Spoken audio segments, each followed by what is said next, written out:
सबसे पहले आप खेसारी लाल का ये इंटरव्यू देखिए, उसके बाद हम बात करेंगे। हिंदी फिल्मों से ऑफर आया आपको? हाँ आया था, लेकिन छोटा रोल के लिए मैं बना नहीं हूँ। मैं बड़ा रोल करना चाहता हूँ, इसलिए मैंने नहीं किया। कैसा रोल? मैं ऐसे मतलब कोई ड्रीम रोल आपको कि यार इस तरह का? ऐसे हीरो करना चाहता हूँ। मैं साइड रोल करके थोड़ी जाना है मुझे।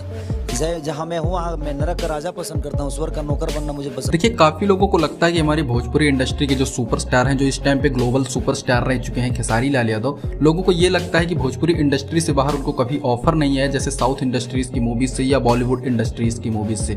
आज उसी बारे में हम बात करने वाले, तो आप हमारे साथ वीडियो के अंत तक बने रहिएगा।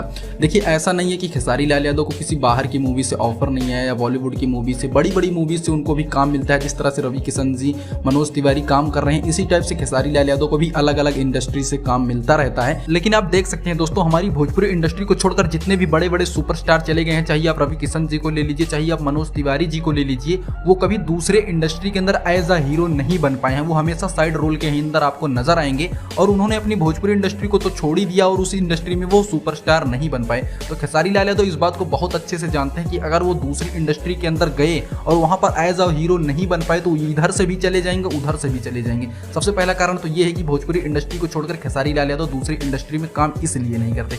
और आप देख रहे होंगे दोस्तों, खेसारी लाल यादव लगातार अपने इंटरव्यू में कहते हुए पाए जाते हैं कि वो भोजपुरी इंडस्ट्री को साउथ इंडस्ट्री से ऊपर लेकर जाना चाहते हैं। मतलब वो साउथ इंडस्ट्री की तरह बनाना चाहते हैं हमारी भोजपुरी इंडस्ट्री को। तो कहते हैं जो भी हम करेंगे, सीखेंगे, अपनी भोजपुरी इंडस्ट्री के अंदर ही सीखेंगे। और दोस्तों, खेसारी लाल यादव इस बात को काफी ज्यादा सच भी कर रहे हैं। आप देख सकते हो कि इस टाइम पे वीडियो क्वालिटी, ऑडियो क्वालिटी और इस टाइम पे खेसारी लाल यादव की बॉडी को भी देखकर आप ये अंदाजा लगा सकते हो कि भोजपुरी इंडस्ट्री को बदलने के लिए खेसारी लाल यादव कितना ज्यादा एफर्ट डाल रहे हैं। वो अलग अलग इंडस्ट्रियों से कोलैब करते हैं। अभी आपने देखा होगा कि सपना चौधरी के साथ भी उनका एक गाना आया था जो कि काफी ज्यादा सुपर डुपर हिट रहा है। तो खेसारी लाल यादव भोजपुरी इंडस्ट्री के अंदर कुछ नया करने की ट्राई कर रहे हैं। वो ये सोचते हैं कि अगर हम जाकर वही काम दूसरी इंडस्ट्री के अंदर करेंगे तो वो उस इंडस्ट्री का नाम रोशन होगा, लेकिन अगर वही काम अपनी भोजपुरी इंडस्ट्री के अंदर करेंगे तो हमारी भोजपुरी इंडस्ट्री का नाम रोशन होगा। दोस्तों, इसीलिए खेसारी लाल यादव अन्य इंडस्ट्रियों में नहीं जाते काम करने के लिए। ऐसा नहीं है कि उनको बड़ी बड़ी इंडस्ट्रियों से ऑफर नहीं आया। क्या दोस्तों, खेसारी लाल यादव का ये फैसला सही में कामगार है कि अपनी भोजपुरी इंडस्ट्री का ही विकास करेंगे, वो दूसरी इंडस्ट्री के अंदर नहीं जाएंगे? इसके बारे में आप क्या सोचते हैं? क्या खेसारी लाल यादव का ये फैसला सही है? इसके बारे में आप क्या सोचते हैं? हमको कमेंट करके जरूर बताइएगा।